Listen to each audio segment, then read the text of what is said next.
Hey everybody, welcome back to Check the Gate, a Film Lovers Deep Dive. I'm Bert, and as always I'm joined with Brandon. Hello. And Michael. Hello. And today we are doing our third James Bond film, the 1977 classic, The Spy Who Loved Me, which is about James Bond investigating the hijacking of British and Russian submarines carrying nuclear weapons with the help of a KGB agent whose lover he killed. Dun, dun, dun. This was my first pick out the gate. I felt like if there was in my opinion, this is like the best Roger Moore movie. Yes. It's very, man, we are really in the 70s right now. We are really playing up the ham. Roger Moore is the ham. We love the green screen in the 70s, don't we? And even just like the wacky 70s like discotheque music that'll like intercut. Yeah.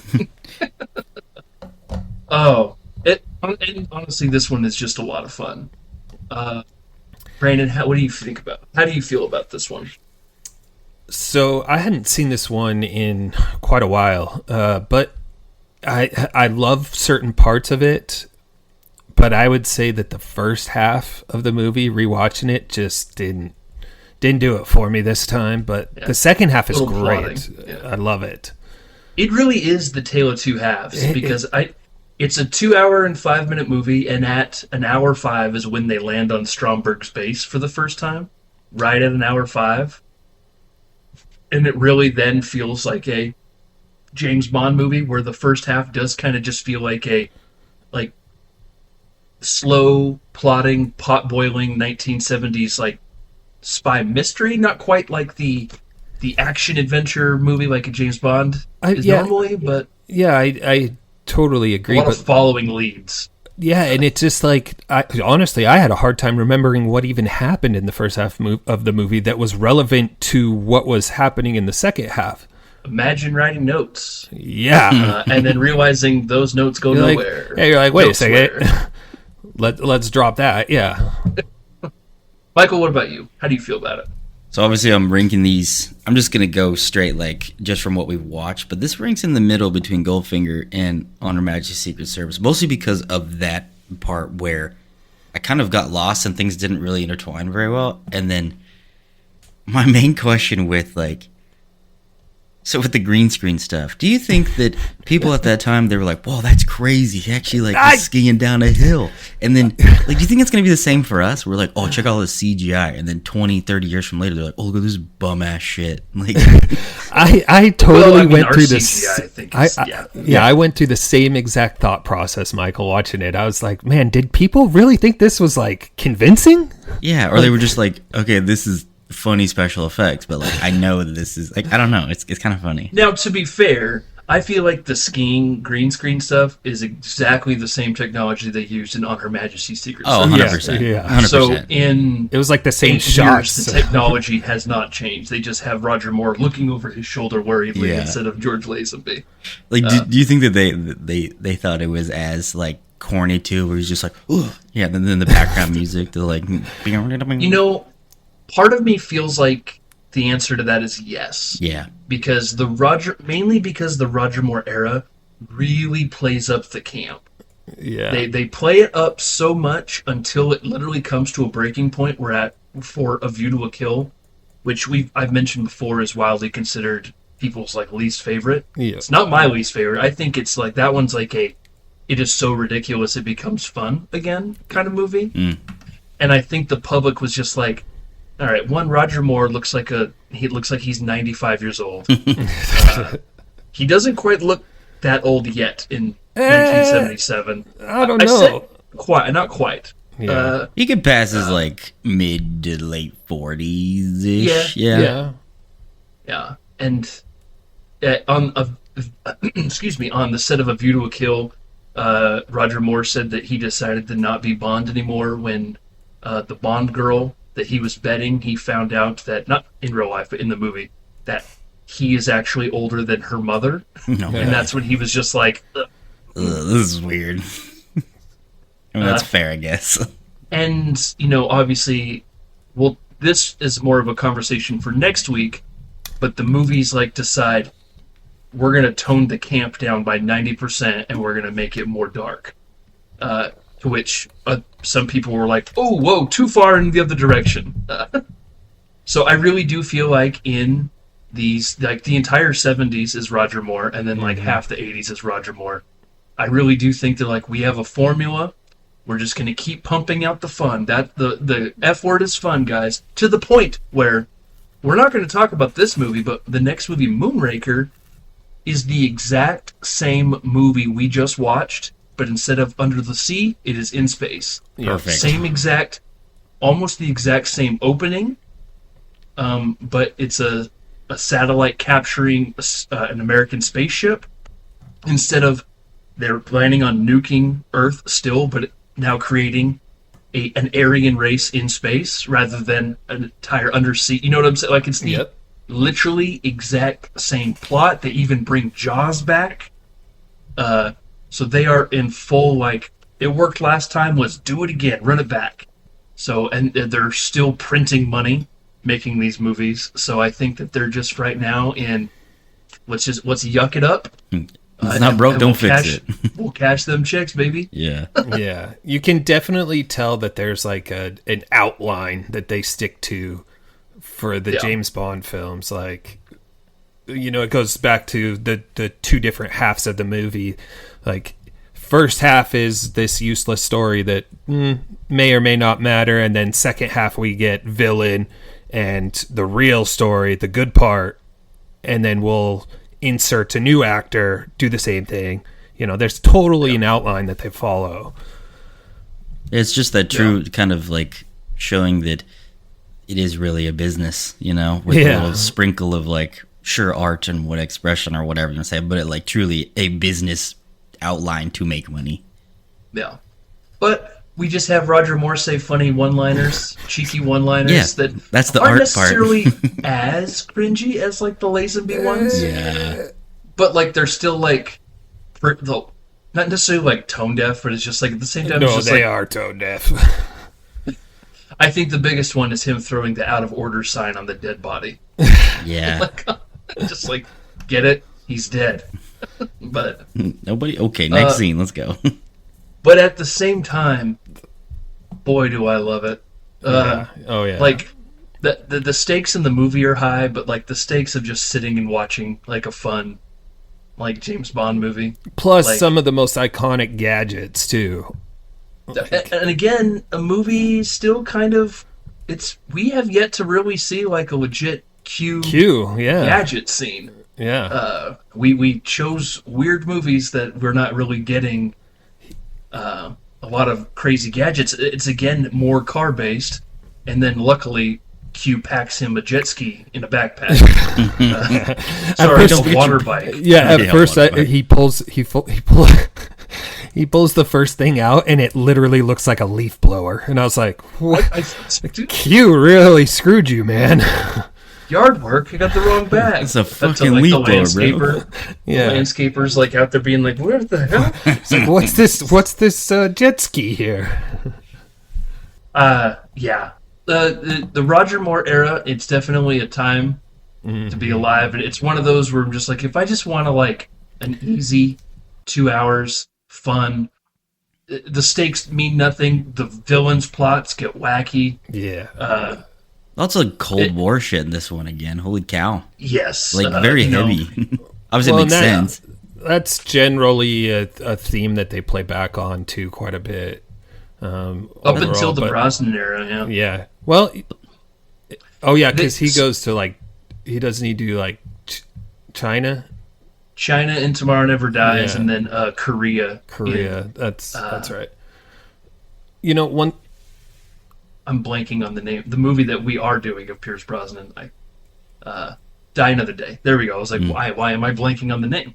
But to touch on something that we talked about last week, and where they missed, going into the 70s. Now we're into the 70s, and we're totally playing the 70s. Like, oh yeah, I love it. Like we're betting women on shag rugs in front of fireplaces. The Classic. curtains, even the tuft of curtains, chest bush hanging yeah, out, the just- curtains at the end when they're in the escape pod, like, are totally 70s curtains. super billowy and Yeah, ruffled. Yeah, lots of ruffles. I was gonna say frills, but ruffles is better. Yeah. you know, and then just like even when they get Barbara Bach, like the villain's like, no, you're gonna come live with me under the sea, and we're gonna put you in this outfit that is just like it's like a velvet bikini, but also like a onesie because it straps down to the. It's just like there for aesthetically reasons, just like. Yeah, totally. Whereas, like, you were planning on living underwater, and that bathing suit looked like it'd be ruined the second it touches water. It's like Yeah, that part in Parks and Rec where Tom's like, they're doing the water. He's like, everything I'm wearing is suede. Everything I'm wearing is suede. I love it. Let's get into this, shall we? Let's do Yeah, it. let's do it. Like I said, 1977, the top 3 films of 1977. Number 3, Close Encounters of the Third Kind. Number 2, Smoking the Bandit. And number 1, Star Wars. Sick. A ticket cost in 1977, $2.34, which is equivalent to $12.39 our money.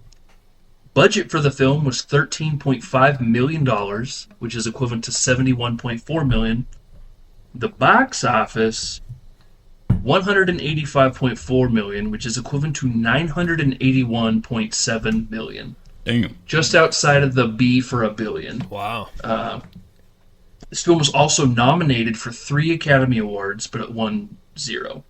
It lost Original Score, Original Song for Nobody Does It Better, and Art/Set Decoration. Which, man, some of those sets were pretty cool. I mean, a lot of that stuff is miniatures, too. The giant tanker and the base, the submarines and stuff, those are all miniatures. Which is something that, the Bond franchise uses a lot, but man, They were good. yeah. Yeah, the tanker. Sometimes you can clock it pretty easily, like, oh, that's clearly just a toy, but like some of this stuff is Yeah, well, but Very just that the set that they build off of, like that tanker alone, was super cool. Just the whole set of it. Kind Do of you know who helped out with the lighting in the tanker set? Who? Stanley Kubrick. Whoa. We'll get into if we do anything after this episode, go back and watch them turn the lights on in that tanker, knowing that Stanley Kubrick had a hand in it, and you go, I see it. this looks like something out of Clockwork Orange. Yeah. Like, There are some Yeah. some scenes I can already see them. yeah. We'll get to that when we get there chronologically, but just a little fun nugget that Stanley Kubrick had a hand in that scene. We get our cold open. How are we feeling about this cold open? It is considered one of the greatest cold opens of all time. I'd But I'd like say. your opinion. Yeah. Michael, how you feeling? I thought it was the best one of the 3 movies we've watched. So I ranked it a 10. Yeah. Ironically, George Lazenby is the one who suggested they should do that, Yeah. but they couldn't figure out how to do it at the time, and then they waited, 8 years later, they have the technology to do it. Obviously, we'll get in to what we're referring to, but Brandon, how do you feel about this cold open? Yeah, it's great. I have it 9 on the scale of 1 What- to 10.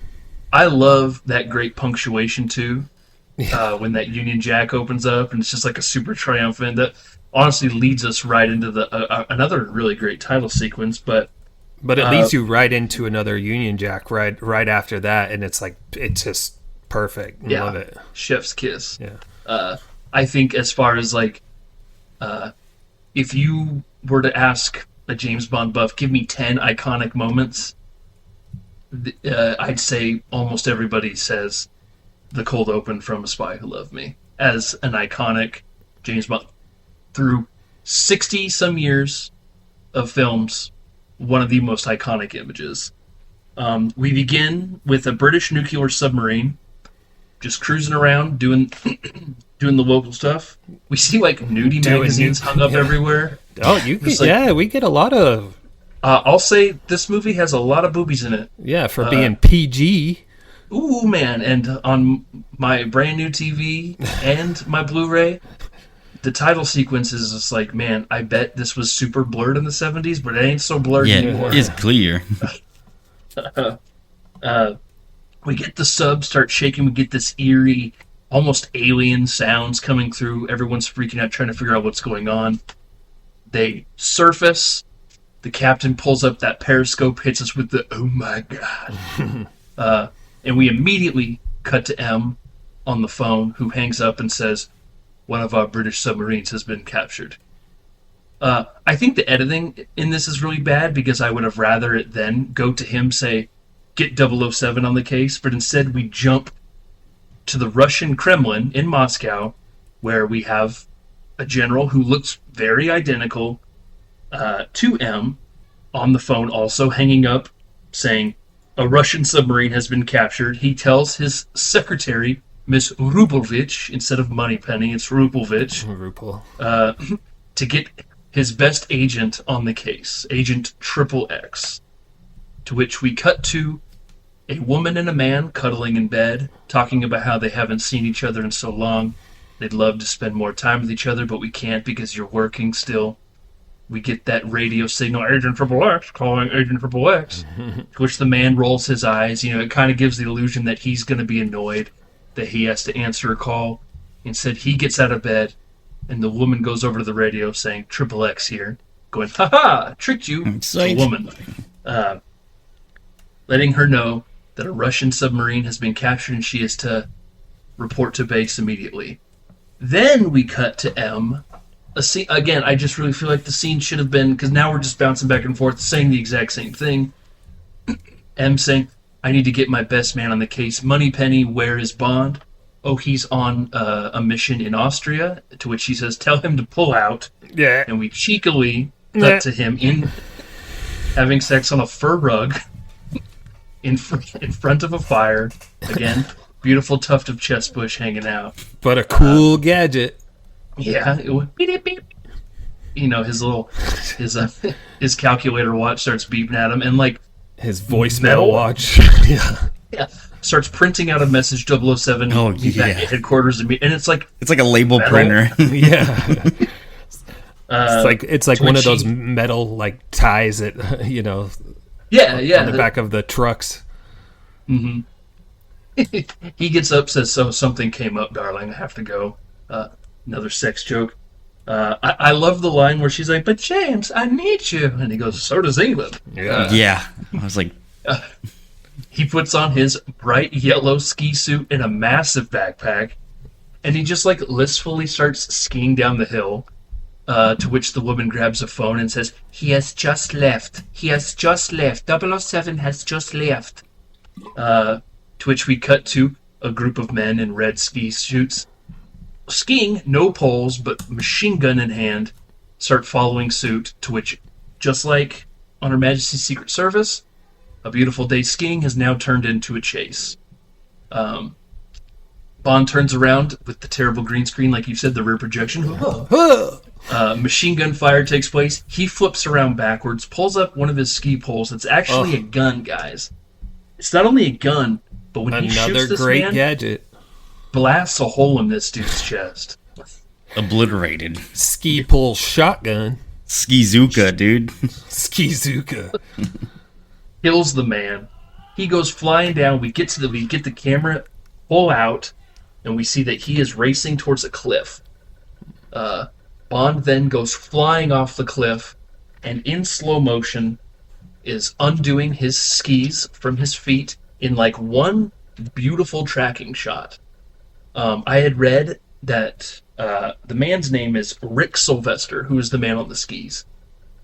They took a second unit crew to this mountain in Canada where you can only get to the top of it by helicopter. And they had to stay in the village down below for 10 days waiting for weather conditions to be right. They finally got a sunny day, and they put like 7 cameras all over the place.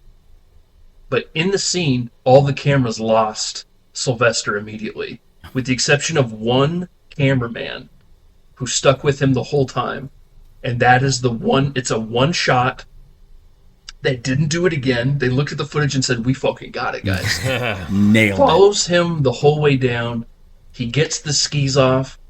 he pulls the parachute, and we get that Union Jack parachute open up right when the music. That was sick. Yeah. Rick Sylvester was paid $30,000 for that ski jump, which is equivalent to $169,000 our money. And then I read that he was also given a bonus because of how good, but it wasn't disclosed how much he got. They probably gave him a brand new Lotus Esprit. Yeah. This one doesn't go underwater, though. Sorry, bud. And that is our cold open that takes us right into our title sequence where Carly Simon's Nobody Does It Better begins playing. I forgot to check the list, but I went back because I had an inkling. Nobody Does It Better is considered AFI's number 67 film song of all time. Which also, because I forgot to do my due diligence, Goldfinger is number 53. Those are the only two Bond songs that are on the AFI Top 100 list for film songs. I'd argue if they ever update it, Skyfall might be on there too. But I think that's an Adele thing, even though I do think that is a top tier song. It's a good song. How we like the title song and title sequence? It's great. Brandon, is this one your favorite? It's one of them, yeah. Damn it! I'm trying to figure out. I would say Skyfall is my top favorite, but this one, this is the one that we're watching. This is great. Yeah, I think. I think this is. Sorry, this is what like kicked off. I feel like the whole kaleidoscope effect, where they blend images and everything. I think this was top tier. Like, it's great. The gymnastics of them like twirling on the guns, I think, is a really nice added touch. That's literally what I wrote down. Swinging off the barrels, and it's great. The 3 words I wrote down: women, guns, gymnastics. Trampoline. And then just trampolines. Yeah. Boobies everywhere. Yeah. Like what I was saying was just like, man, I bet in 1977 it was hard to see, but now everything's been restored and remastered, and it's just like, man, wow. They really were just having women run around topless in front of a green screen.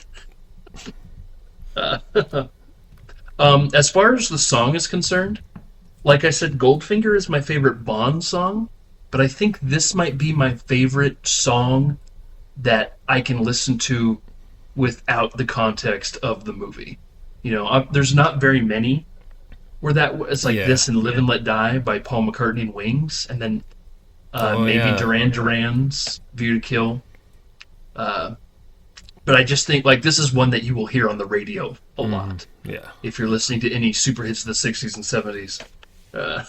It's classic. Yeah. And honestly, I love Carly Simon. We begin where we cut back to KGB headquarters where Agent XXX has been briefed about the missing sub. And before she leaves, she asks if there's anything else she needs to know about, to which the general informs her that her lover has been killed in the Austrian Alps by some sort of British Secret Service agent, to which she requests that she be made privy about any knowledge because she wants to find out who killed her lover to then kill him. At the exact same time, Bond is called in to discuss the missing sub, and is told that somebody was able to find a way to track nuclear submarines, a technology that we didn't believe existed, but somebody has figured it out, and they are planning on selling those plans in Cairo. It's funny because they're like, this is something that could never exist, and then Q immediately says, oh, absolutely it can. Judging by the thermal detonance of the heat waves throughout the water, it's just like, man, we should just call this guy first. And he just happens to. And it's like generally simple to understand. Like it's just the wake of the turbine or whatever, and you're like, oh, yeah. Yeah, they have those plans, and it's like the only 3 people knew about these plans: me, him, and then the captain. Which Bond immediately like puts a different thing and says like the full scope of what their actual mission was, and it's like, I guess you weren't the only one who knew about it. Anyway, you need to get to Cairo. Anyway, we need to figure out who invented such technology, which cuts us immediately to our villain. In our sick-ass Legion of Doom sea base, Like that's all I could think of is like the Legion of Doom, like coming out of the swamp. Stromberg, who is congratulating two men on inventing the nuclear sub-tracking device.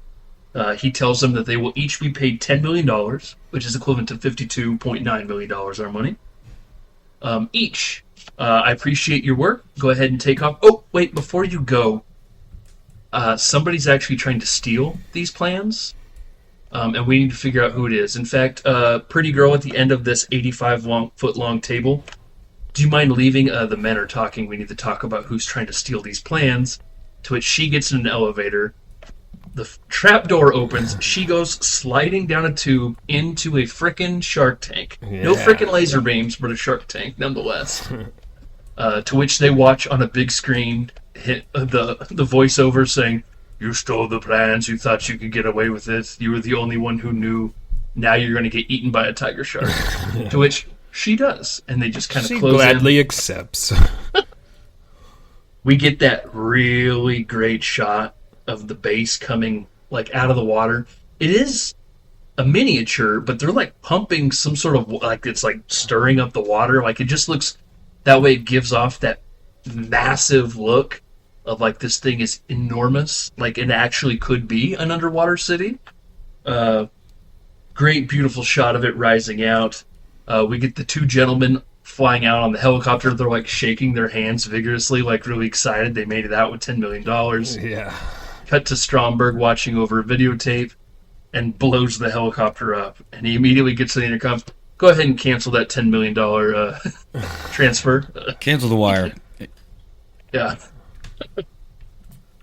In Egypt, Bond rolls out, decked out in his Lawrence of Arabia garb. Won't be the first time we mention Lawrence of Arabia on this, but he's fully decked out in his garb. Goes to a man that says, "I know exactly who you need to see. His name is Vikesh, but it's dark. Why don't you go ahead and stick around?" To which Bond's like, "Actually, I'm very busy. I need to stay." A beautiful woman comes in, and he says, "Are you sure I can't persuade you?" And he says, "Oh, when in Egypt, you must, explore the country's treasures," or something like that. We find this man Vikesh, who is at the pyramids in like this crazy 1970. They're doing like some sort of production, like Nat Geo discussion about the pyramids. Cut to like these neon green, green, blue, and red lights strobing every once in a while, and that's when we see Jaws, our henchman. How are we feeling about Jaws, our henchman? We talked about Goldfinger, Odd Job, either is number 1 or number 2 to most people, with Jaws being the other number 1 or number 2 as far as like aesthetics, and then just like your classic henchman with a gimmick. This one being that his entire mouth is, his jaws, in fact, are metal, and he likes to bite people in the neck and I'm assume rip their jugulars out. He's a not metal only vampire. Not only Say people, again? he likes Yeah. to bite sharks. Yeah, and Spoiler. metal chains. In Moonraker, because he comes back in Moonraker, he detaches a cable car by biting through the cable. I love it. We get a lot of biting jokes from Roger Moore about him stopping in for a quick bite. We see that the man Vikesh is sitting there with Agent Triple X, talking about the plans. We see Vikesh sees Jaws, freaks out, takes off running, only for Jaws to find him. He tries to lock himself up in a cage. Jaws takes the chains, bites through them, opens the door, and very slowly grabs this man and slowly bites him in the neck until he passes out. Well, passes out. He fucking dies, guys. Yeah. He passed out from fright. Takes the microfilm that Bond is there to collect, and takes off. Triple X confronts Bond, and these two other men also confront him. Bond easily dispatches them, and she follows him to a club where he gets a sense of her knowing. You know, we get that scene where she pretty much says everything she knows about him. It's the filmmakers letting us know that she is Bond's equal in every way. If the imagery of everything he's doing, she's also doing in Russia isn't getting that across already. Right. Even mentions that he was married once, but then she died and he cuts her off. And we know why.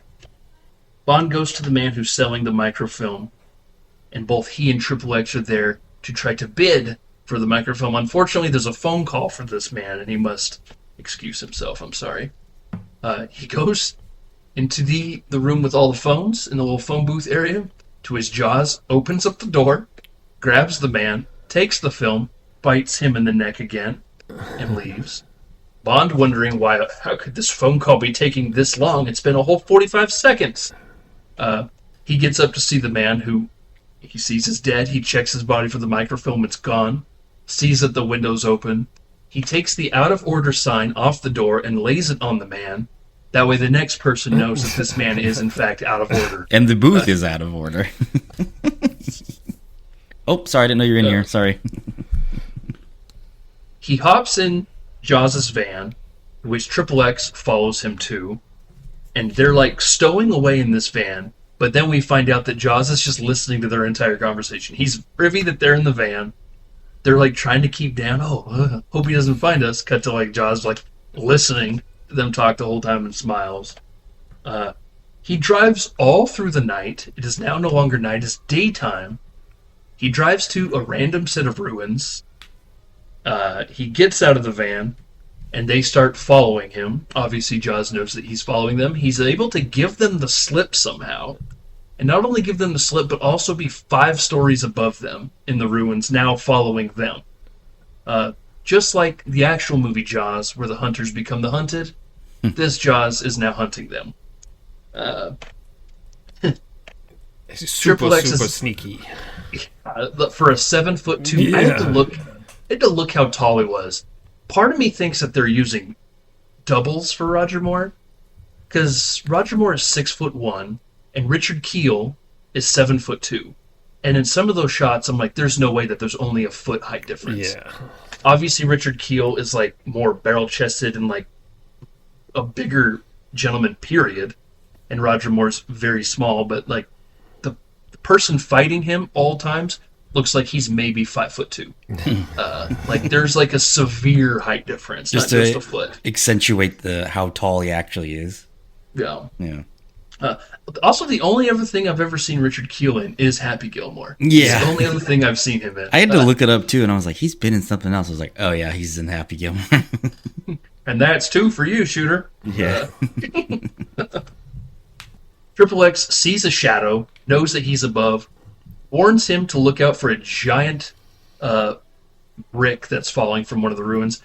Jaws swings down, disarms Bond, takes his gun, pulls it out on Triple X, has her... Somehow they get the gun out of his hand. Everything kind of happens really fast, and I blame that a lot on the editing and stuff too. Well, I think doesn't Jaws like slide down the rope and like kick him? Mm-hmm. But that's how they that's because then he grabs Bond's gun. But then somehow he is disarmed, and now Triple X has the gun. Tells him to give me the microfilm. He throws it on the ground. She grabs it and then takes off running. He kicks the gun out of her hand now. That's 3 people who have been disarmed. And instead of going for the gun, Jaws grabs a piece of wood, swings it at Bond, misses, hits a beam, causes the ruins to collapse, crushing him. And then Bond says Egyptian builders, like they aren't known for building the best shit. Yeah. Like, bro, that thing's been there for thousands of years. I was like, that one doesn't exactly make sense, but haha. Nice try. I had read that like they were allowed to film in Egypt if they didn't make Egypt look bad. So when they filmed that scene, Roger Moore just mouthed, and then 80-yard the line after. That way they could get away with having that, because that would have been flagged as, Yeah. Oh. But part of me is like, it doesn't make sense anyway. Right. Anywho. Baseless. She runs back to the van, sees the keys are gone, only for Bond to just be like, you forget something? Thanks for waiting, by the way. Hops in the car. They're fumbling for the keys only for Jaws to show up again. He was not crushed by the ruins. and starts ripping the van to pieces. I had read that Barbara Bach didn't know how to drive a manual stick, like she didn't know how to drive a stick shift, and that van was a stick shift. So that truly was her not knowing how to get the car going, and they were just filming her not know how to drive, and that everything Roger Moore says is like ad-libbed. Try the big key. Women drivers, try going in reverse. That's that way. Like, that's all. God damn. Finally, she hits reverse, slams Jaws into a wall, and then drives away. And instead of driving on the road, they decide to drive through the most rocky terrain. And there's like almost like a yak of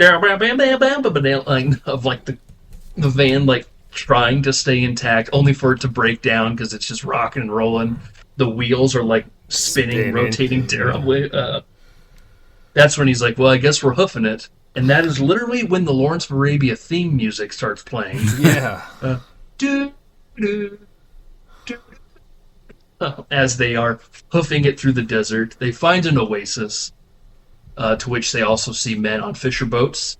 He pays them to take us back to Cairo. We are a little bit overdressed, but they will take us back to Cairo nonetheless.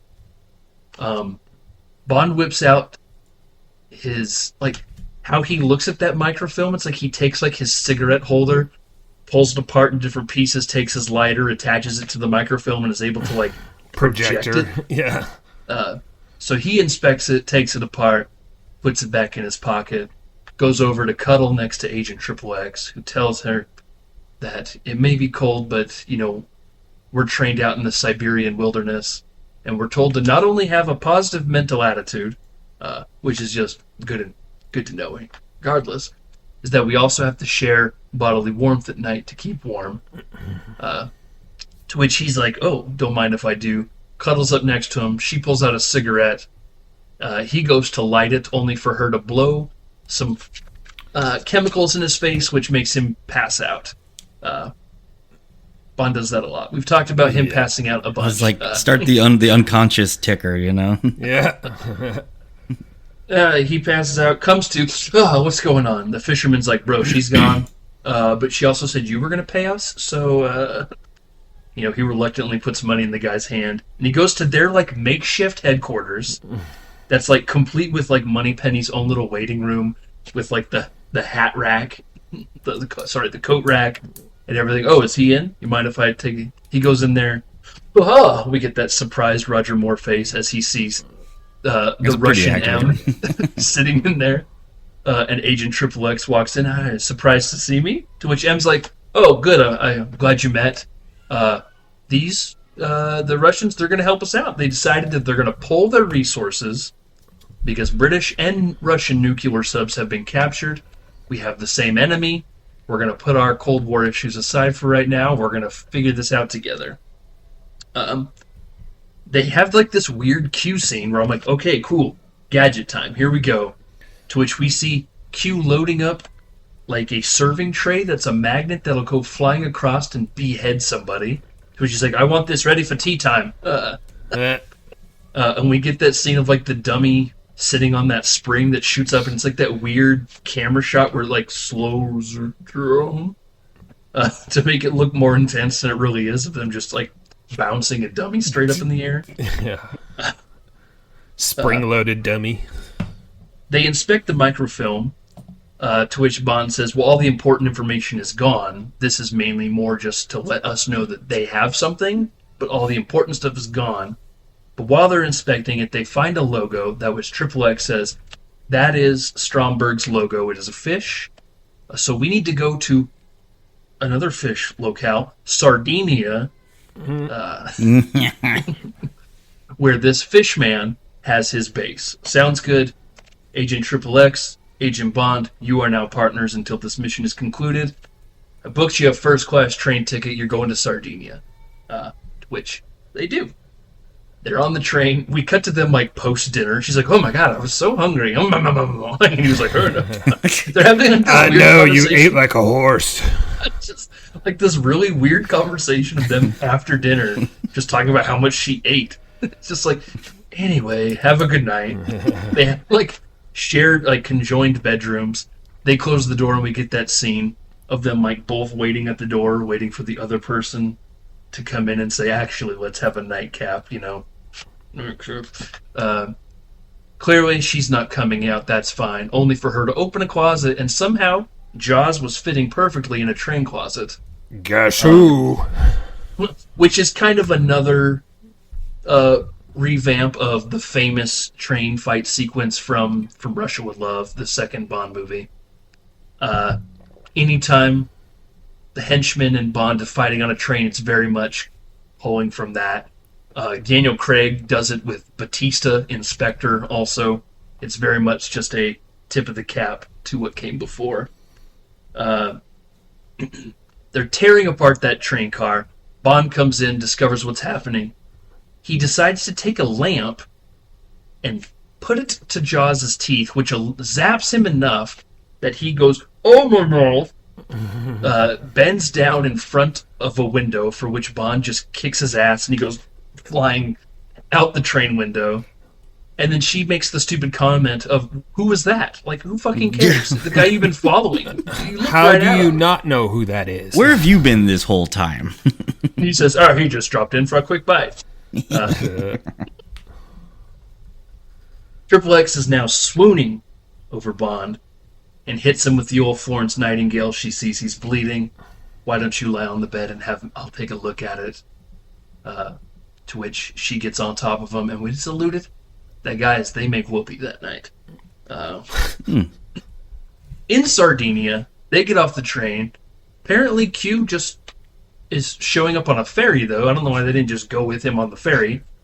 Could have stopped this whole thing from happening. It wouldn't have been a fight on a train. It was just, they get off the train while a ferry opens up, and Q drives a Lotus Esprit. It's not as cool as an Aston Martin DB5, but it pretty much does the exact same thing. To the point where they don't even explain what it does. It's almost like they're like, "We don't have time." It sprays oil. There's an ejector seat, but he like showed up to the rental car queue and like, "Here you go, sign here. Here's your car, keys. Boom, bring it back in one piece." I don't know. I just need a car. Just give me a car. I don't care. I had read. I forget the gentleman's name, but the creator of the Lotus Esprit, he really wanted his car in the brand new. I believe the Esprit, they began in 1976, so the year they're filming. He figures out, if I go and say, "Put my car in your movie," they're gonna say no because I need them more than they need me, kind of thing. So he decided, while they were filming, he would just drive his Lotus on set, leave all the markings, like what it is, covered, so they couldn't see what kind of car it was, parked it right when they were getting out for lunch. Didn't say a word. Everyone saw the car and was like, "Oh, what is this cool new slick car? It's pretty cool, it's pretty cool, it's pretty cool." Broccoli and Saltzman come over there inspecting the car, to which the man who owned it just simply opened the door, started it, and drove away. Didn't say anything. To which they were like, "We need to know what kind of car this was." The man was right. By the time he'd gotten home, he had a bunch of missed calls, all saying, "What vehicle was that? We need this in our movie."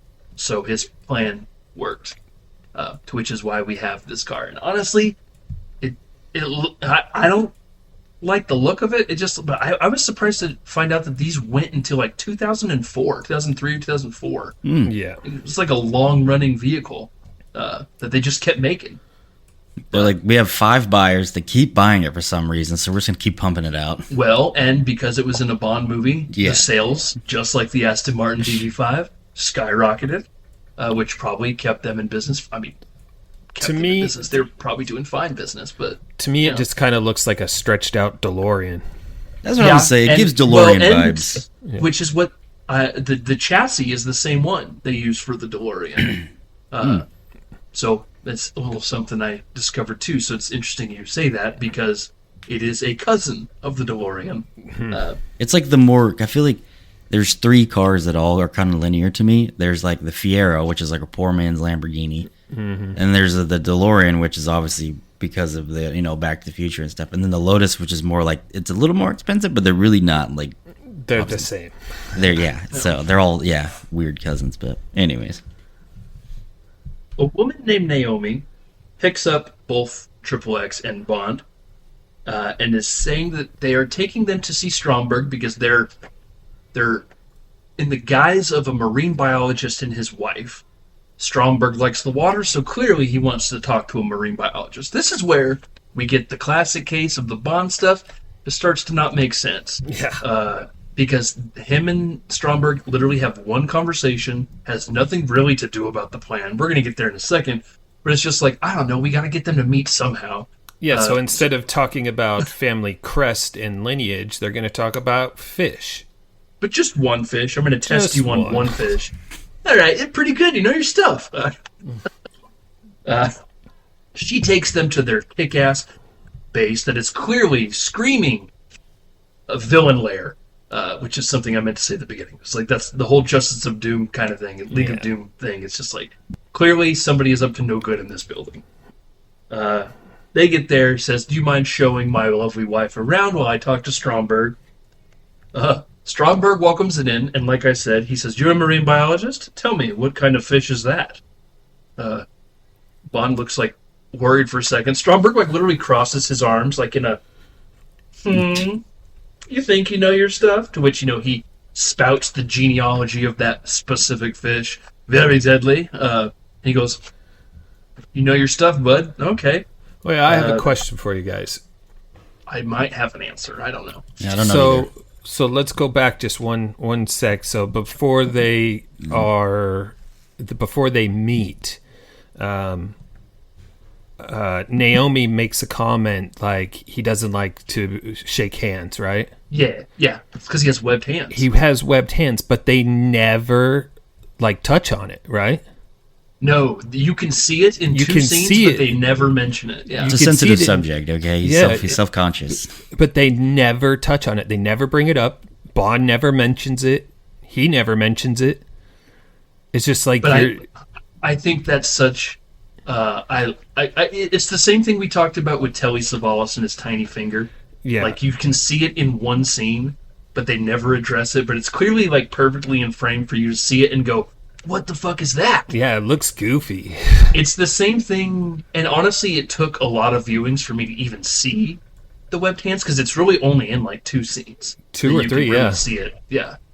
I love that it's never touched on. It's just like, oh man, this guy has webbed hands, and now he wants to live under the sea. Because at first I was like, is he a germaphobe? Like, what is it? Like, yeah, Howie Mandel? Yeah, but he obviously goes to shake his hand, and then he doesn't do it. Yeah, he's a big old germaphobe. Yeah, I only knucks, bro. Elbows, I guess.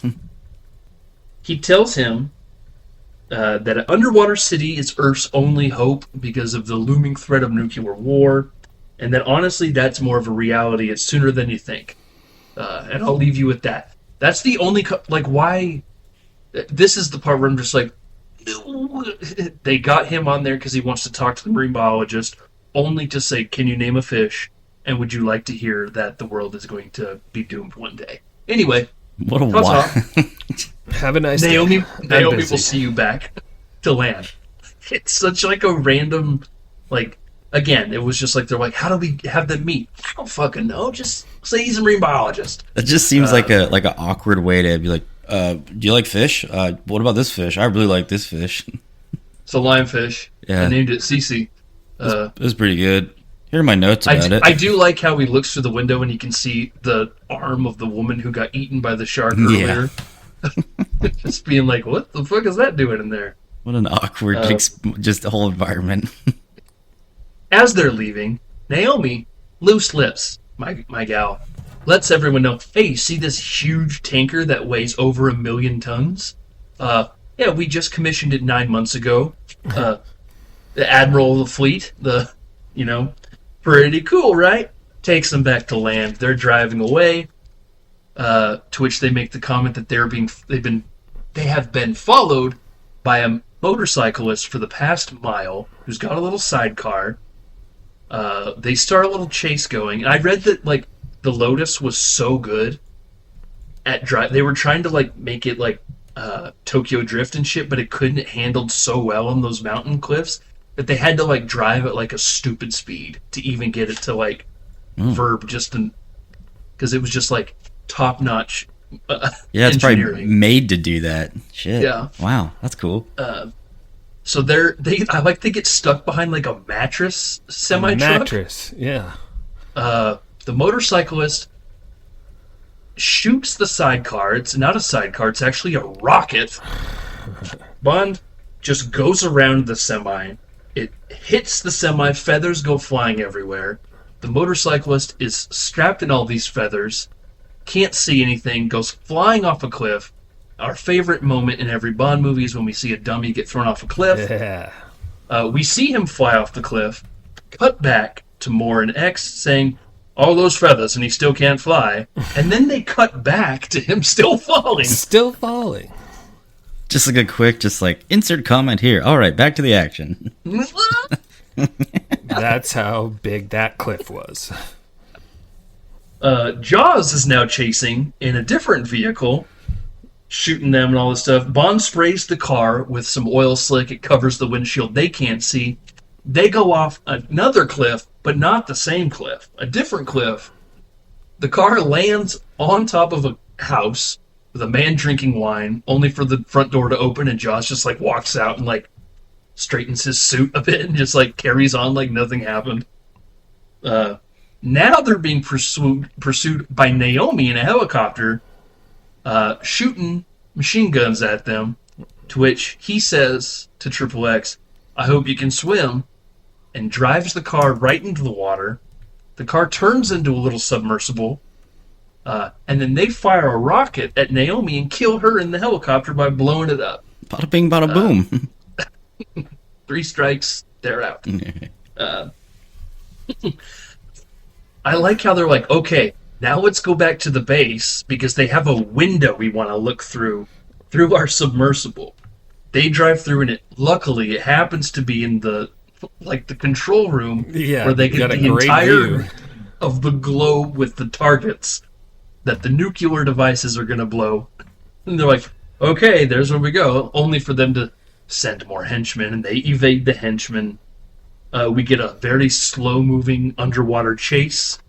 Bond does his best BP impersonation and sprays oil all over the water.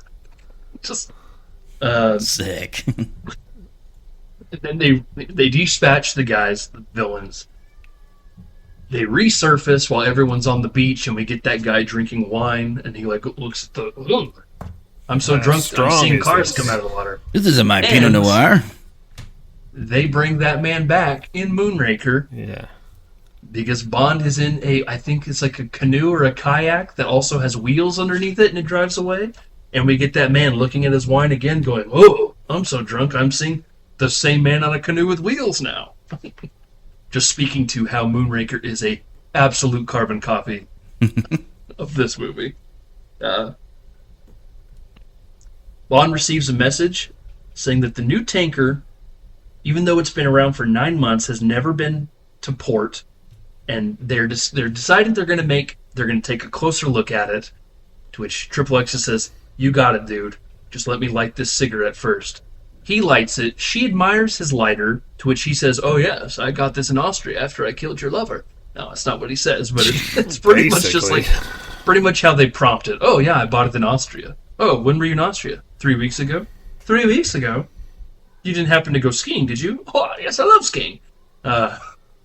She shows him a picture and says, "Do you know this man?" He goes, "Who can say? I was going 40 miles an hour backwards." He even says it was either me or him, so yeah, I fucking killed him. Probably. Yeah. He's like, I don't know, I'm bad with faces, Yeah. But yeah. But actually, says, yeah, I remember that one. But yeah, specifically, I fucking murked his ass. I blew a hole in his chest, actually. Yeah. With a ski pole shotgun. Yeah. Ski pole shotgun. Polzuka, you know? Polzuka. She vows to him that after this mission, she's a professional, guys. I'm going to kill you after the mission. I could kill you now, but I've never failed a mission. Yeah. I don't plan to today. So once this mission's done, your ass is grass. Cut to them being strapped together on a helicopter. Yeah, the best part, the funniest part about them getting strapped to the helicopter is she's looking all stern, and he's longingly staring at Yeah, her, like, all lovey-dovey eyes. and she looks at him, and he's like, oh, yeah. They're loading them into a submarine, a U.S. submarine. We get this dorky-ass captain. I do like how it makes it seem like he's, like, lusting after her, but it's actually just more like, I'm actually doing you a favor kind of thing, where he's like, a girl! Yeah. Takes her helmet off, and he's like, I got some quarters for you. Feel free to use my shower. And she's like, honestly, you don't need to do any of that. And he goes, trust me, it's probably a good idea. Cut to a sailor coming into his room, gives him some notes, to which he sees her showering, and you see her naked in there too. Yeah. I was like, the glass wasn't even fogged or anything. What are they doing in the 70s? Yeah. Oh, what's the matter? You never seen an admiral shower before? Yeah. They're loaded into the sub. We get that same eerie noise from the beginning. The shaking's happening again. We look up the periscope, and that's when we see that giant tanker that they were looking for is somehow behind them. Even the captain's like, how can it be? We get that great image of the tanker opening up. Again, this is miniatures that come and they swallow the submarine. And that's when the lights turn on, and that's when Stanley Kubrick is at the helm right now. Claude Renoir, who was the cinematographer, his eyesight was going bad, and he could not. The set was so massive, he couldn't see the end of the set. So he called up his buddy Stanley Kubrick to do the lighting, and help with shots for that. And it's really only like 3 shots, but like knowing that it's him, you see it and you go, it's 100% looks like a Kubrick shot. Like, literally Clockwork Orange 2001 Space Odyssey, like, style image shooting. The lights turn on, we got all the men in the orange, all of a sudden they're, like, filing down the stairs, like, in unison. It's a beautiful great, shot. Yeah. Real set, with the pool in the middle with those 3 subs in there. Absolutely looks phenomenal. And just the way they made it, I know it's a big set, you can tell that, but just they made it look so enormous. Like, yeah. It's they use a lot of matte paintings, but this one was like one of the rare times where they don't have a matte painting to make it look like it's going forever. Like, it's an actual massive studio set. Yeah. It's super cool. Stromberg takes control over the sub and starts loading in the nukes for the attack. And he has Bond and Triple X brought to him, where he begins his classic Bond villain monologue. Now let's talk about the plan.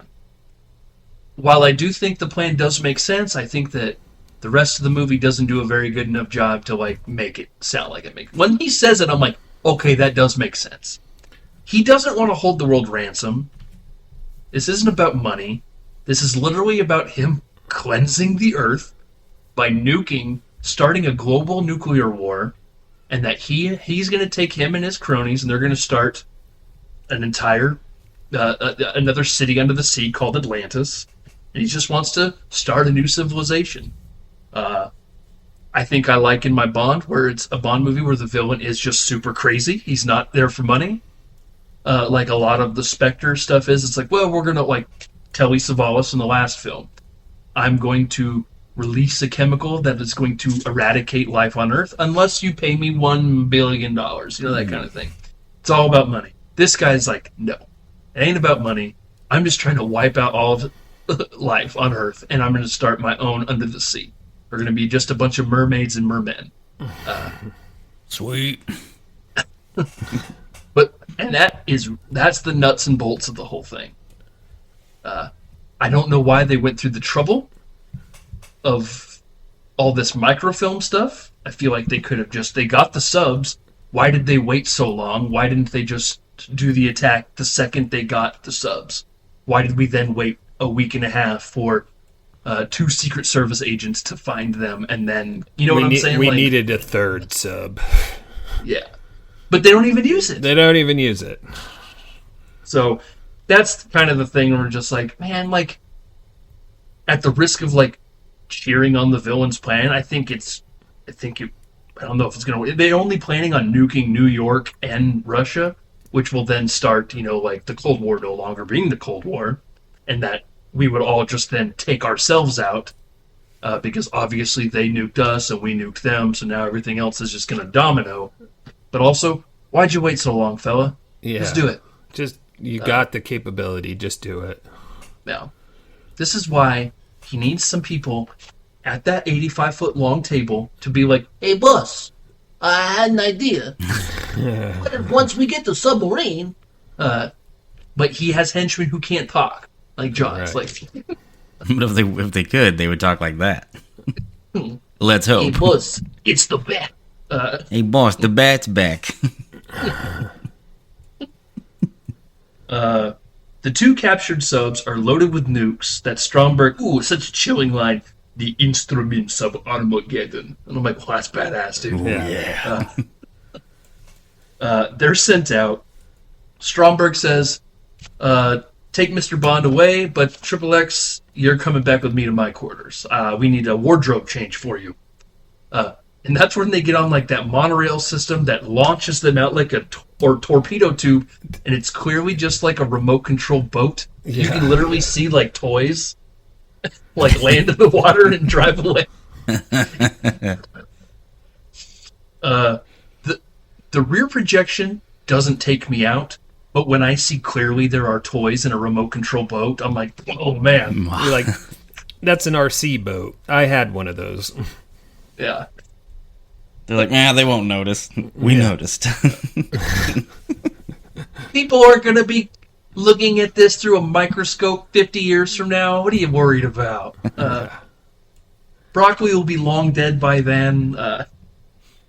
Bond easily escapes, frees all the other sailors of the three subs, and in a hail of gunfire, start taking over the tanker. Shit's blowing up everywhere. We got grenades flying like crazy. We got dudes in like jeeps. The jeeps are getting blown up, and we got like dudes like jumping, flipping out of the jeep right into the like. Honestly, like a lot of really cool stunt work is going on. Just like people flying everywhere. Clearly, dudes on trampolines jumping and then doing like full front flips. The control room is pretty much like got that armored plating in front of it. So Bond like takes one of the nukes. Very stressfully takes the detonator out. Everyone's asking a lot of stupid questions. Yeah, just He's let like, him work. That was a scene that could have been trimmed down quite a bit. What are you planning on doing, Mr. Bond? I'm trying to take this detonator out, but there's a Don't worry magnetic about field it. around it. What happens if it touches the magnetic field, Mr. Bond? Use your fucking head. What do you Yeah. think happens? Why don't you get the fuck out of here, dude? Do you see what I'm doing? You notice how I'm like stressed out about this? No? 8 other people in this room? Anybody else got questions? No? Yeah. Okay, thank you. Write him down and give him to this fucking guy. Pulls the detonator out. Jumps on top of like that orb security camera thing that is like looking for other bodies, looking at the carnage. Isn't that HAL 9000? It's his brother. Yeah. Another Sal. movie came Sal out. 3000. Sal 3. No, that's a forbidden word. We don't use He, that word. he can only watch. And go front and back. That's about it. With a it goes over to conveniently the- placed handle right above it. He straps the detonator to the security camera that's all the way up against the armored plated door. He tries to go backwards, but it stops moving. Bomb blows up, blows a hole in it. Hooray, we're able to take over the control room. Bond goes in there. Unfortunately, the timer's already set for 4 minutes, and there's nothing he can do about it. To which Bond says, clearly we've never met. I can do a lot. Here is, right in front of me, submarine tracker, right here, labeled perfectly for me. And here's a notebook, a user manual on how to use it. Wow, what are the odds? Table of contents, page 62. Redirect missiles. I got an idea. Beep, beep, boop. Okay, cool. Got it. Redirects the missiles so that when they launch the nukes, the British sub, now under control by Stromberg's men, and the Russian sub, also controlled by Stromberg's men, will launch the nukes, but instead of going to New York and Moscow, we'll hit the subs, eliminating that threat. Sounds great. Boom. We do it, goes off without a hitch. Everyone's like stressfully looking at the giant globe of the... Missiles launch. Great. Unfortunately, Bond, I got news from the Pentagon that I have to take out Stromberg's villain lair stat. Well, how long is stat? Like, in the next 5 minutes stat. Well, give me an hour. I gotta save the girl. Yeah, okay. You're going to have to go to Congress. He's like, okay, 45 minutes. And he goes, okay, you can have your hour. Yeah. Okay, well, that was wasn't easy. hard. Yeah. How are you planning on getting there? And he goes, Q left something for me in my trunk. Go get my attaché case. They bring in this, where the fuck this come from? This giant duffel bag. Like, it's not a... They unzip it. They pull out a leaf blower and a bike handlebars. What is this? Cut to him on a jet ski. Ding ding ding ding ding ding ding ding ding. Careening through the ocean on the way to the lair.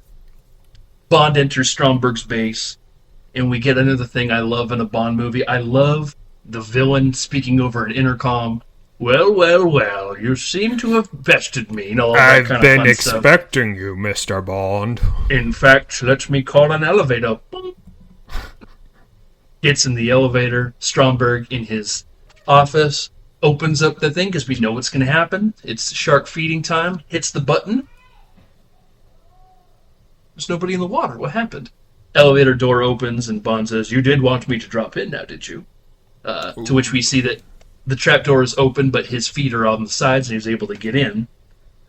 Stromberg eating oysters and a bottle of Tabasco at the table. Conveniently placed. But not label out. But we all know what it is. But we know what it is. Yeah. Please take a seat.